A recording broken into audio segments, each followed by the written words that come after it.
Vigneron, un industriel aux activités florissantes, mène une vie bourgeoise, simple et heureuse, entouré de sa femme, de ses 3 filles et de son fils. Travailleur acharné et peu soucieux de sa santé, il meurt brusquement, laissant sa famille seule face à une succession et des affaires difficiles à gérer. Tandis que son fils doit partir faire son service militaire, la veuve et les orphelines, ignorantes des lois et du monde financier, sont bientôt harcelées par les corbeaux. Tessier d'abord, l'associé de Vigneron, Bourdon, le notaire, l'architecte, les créanciers en fait. La famille est ruinée et doit se résoudre à vendre la fabrique et les terrains si durement acquis. Malgré l'acharnement de la mère, Marie, pressée par Tessier, le vieil avare, se sacrifie et se résout à l'épouser, sauvant ainsi sa famille de la misère. Œuvre dure, amère, balsacienne par la manière robuste dont sont campés les personnages des profiteurs.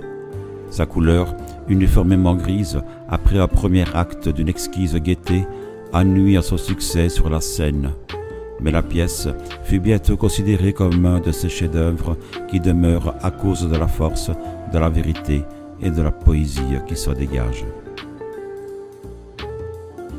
Le Corbeau est une pièce âpre qui dépeint sans concession les dures réalités d'une société bourgeoise, gouvernée par l'argent et les affaires.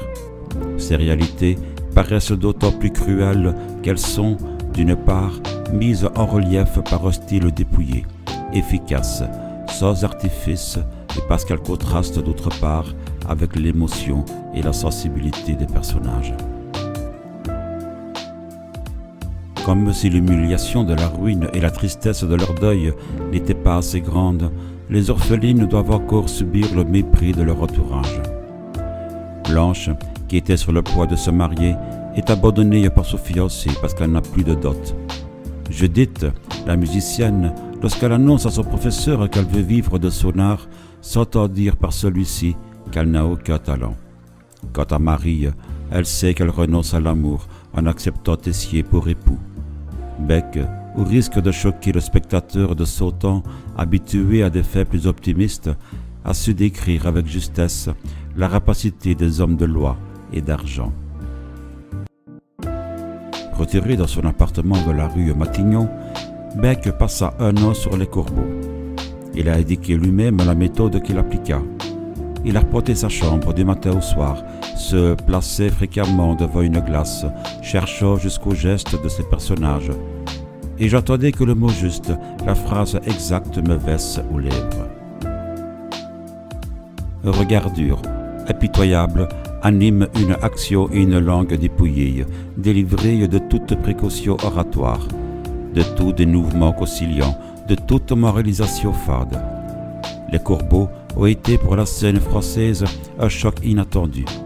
Le spectacle de ces hommes d'affaires acharnés à la ruine de la famille de l'industriel est le premier équivalent théâtral de l'accusation sociale qui domine le roman naturaliste. Plus de tirades, des formules. Et c'est Tessier qui aura le mot de la fin. Vous êtes entouré de fripons, mon enfant, depuis la mort de votre père. Vous avez aimé cette vidéo? Alors n'hésitez pas à vous abonner pour plus de vidéos poétiques, littéraires ou insolites. À bientôt.